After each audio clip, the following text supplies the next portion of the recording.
नमस्कार विद्यार्थी मित्रांनो, I am professor Prabhakar S Bhaisare, head of department history, doctor Babasaheb Ambedkar art commerce and science college Surtoli Lohara. तर विद्यार्थी मित्रांनो, आज आपण BA फर्स्ट इयरमधील नवीन प्रकरण अभ्यासणार आहोत. नवीन प्रकरण म्हणजे युनिट 3 मधील नवीन प्रकरण आहे आणि त्या प्रकरणाचं नाव आहे 1857चा उठाव किंवा 1857चे बंड किंवा 1857च्या स्वातंत्र्याचा लढा. या संदर्भामध्ये आपण अभ्यास करणार आहोत. तर हा लढा का बरं झाला, हा उठाव कशाला करण्यात आला, त्यामागची कारणे कोणती होती, सामाजिक कारणे कोणती होती, आर्थिक कारणे कोणती होती, लष्करी कारणे कोणती होती, धार्मिक कारणे कोणती होती, ह्या संबंधित आपण सर्व इत्यंभूत माहिती अभ्यासूया. चला तर अभ्यासूया नवीन प्रकरण 1857च्या स्वातंत्र्याचा लढा.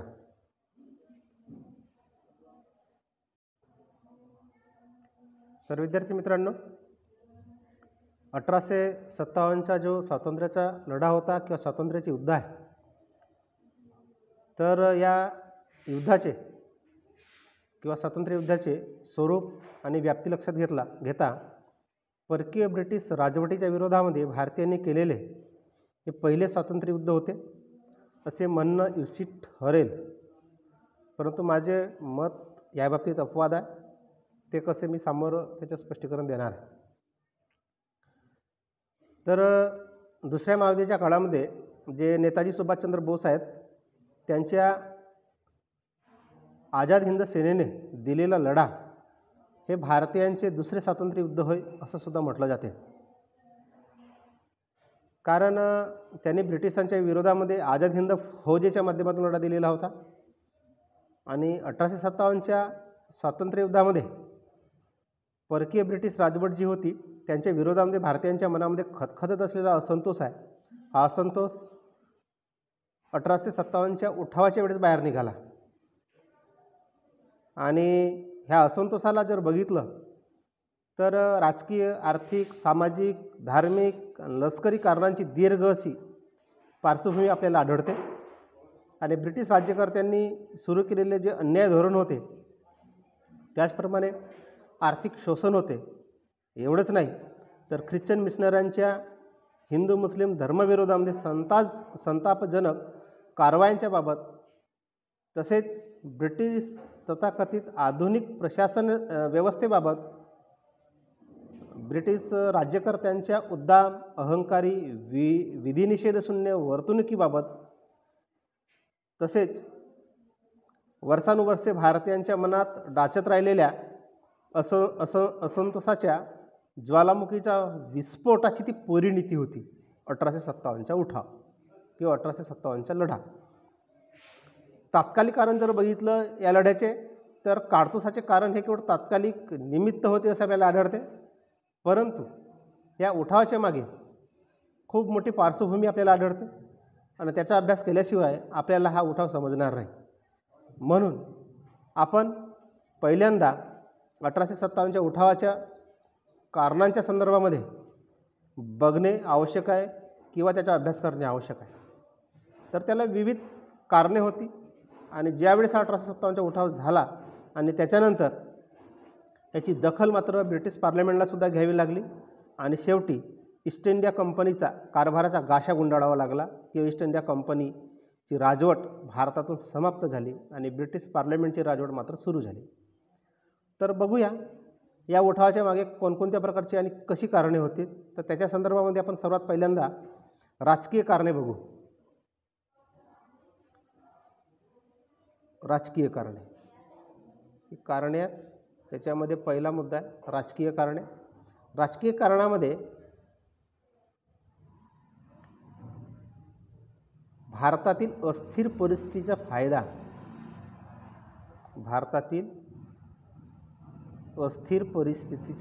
फायदा,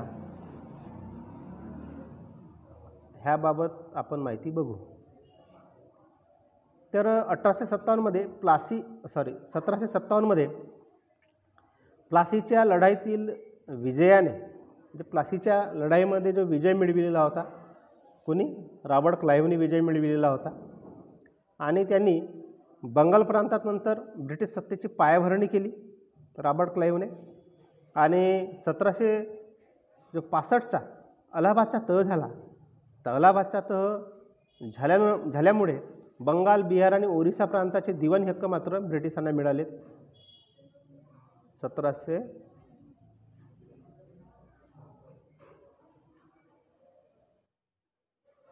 कोणाकोणाचे? बंगाल, बिहार आणि ओरिसा या प्रांताचे दिवाणी हक्क मिळालेत आणि भारतातील अस्थिर राजकीय परिस्थितीचा फायदा उठवून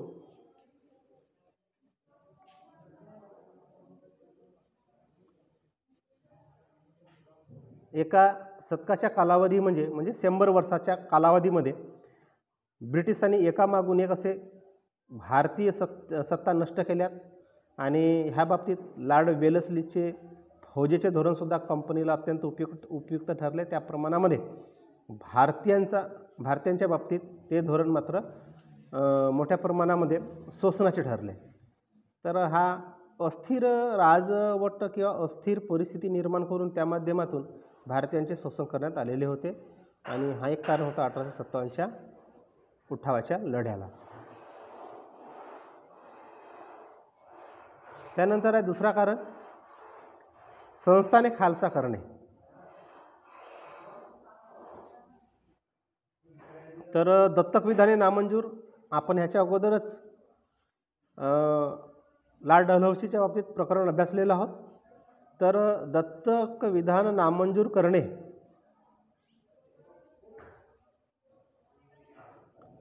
करणे जसं की 1818मध्ये मराठ्यांच्या सत्तेचा निपात ब्रिटिशांनी केलेला होता आणि साम्राज्यवादी जो लॉर्ड डलहौसी होता, डलहौसीने काय केलं, ब्रिटिश सत्ताधीशांची राजे खालसा केली आणि दत्तक विधान नामंजूर करून राजे आहेत, नवाब आहेत, संस्थानिका आहेत, निवृत्ती वेतन रद्द करणे, त्यांचे किताब नष्ट करणे यासारखे जालिम उपाय शोधून काढले आणि त्या माध्यमातून संपूर्ण भारतातून ब्रिटिश सत्तेच्या माध्यमातून ब्रिटिशांची सत्ता प्रस्थापित केली आणि या विरोधामध्ये ब्रिटिश राजवटीविरुद्ध असंतोष खदू लागलेला होता. आता याला कारण असं होतं की नागपूर आहे, सातारा आहे, झाशी आहे, संबलपूर आहे इत्यादी संस्थाने खालसा केलीत. आणि एवढंच नाही तर 29 मार्च 1849ला लॉर्ड डलहौसीने पंजाब प्रांतातील सिखांचे राजेसुद्धा खालसा केले आणि पंजाबचा सुपीक प्रदेश ब्रिटिशांच्या साम्राज्यात समाविष्ट केला. एवढंच नाही तर दुसऱ्या बाजीरावाचा दत्तक पुत्र नानासाहेब ह्याचे निवृत्ती वेतन आणि किताब डलहौसीने काढून घेतला. त्याचप्रमाणे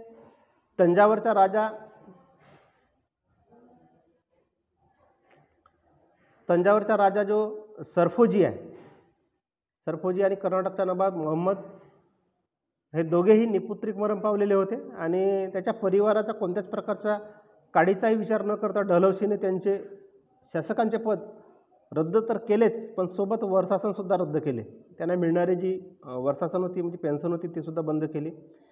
त्याचप्रमाणे डलहौसी एवढ्यावरच थांबला नाही तर दिल्लीच्या बादशाहचा पदसुद्धा सम्राट आणि बादशाह पद रद्द करण्याचा धाडसी विचार त्यांनी केला होता, परंतु कंपनीच्या संचालक मंडळाने मात्र त्याला परवानगी दिली नाही. त्याच्यामुळे तो बचावला आणि कंपनीच्या ब्रिटिश अधिकाऱ्यांचा हा उद्दामपणा जो होता हा पराकोटीला पोहोचलेला होता आणि ह्यामुळेच 1857चे उठाव घडून आले. कारण ज्या संस्थानिकांना डलहौसीने खालसा केलेले होते त्यामुळे ब्रिटिश सत्तेच्या विरोधामध्ये संस्थानिकांच्या मनामध्ये मोठ्या प्रमाणामध्ये राग खतखतत होता आणि हा राग जो आहे 1857च्या उठावाने बाहेर पडला. याविषयी चार्ल्स नेपोलियनसुद्धा म्हणतो की माझ्या हाती भारताची सार्वभौमसत्ता 12 वर्षे राहिली तर एकही भारतीय संस्थान नावालाही शिल्लक राहणार नाही.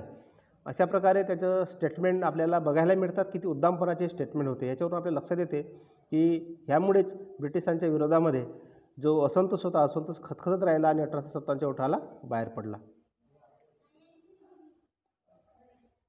त्यानंतर आहे तैनाती फौजेची स्थापना. तर तैनाती फौजेची स्थापना करून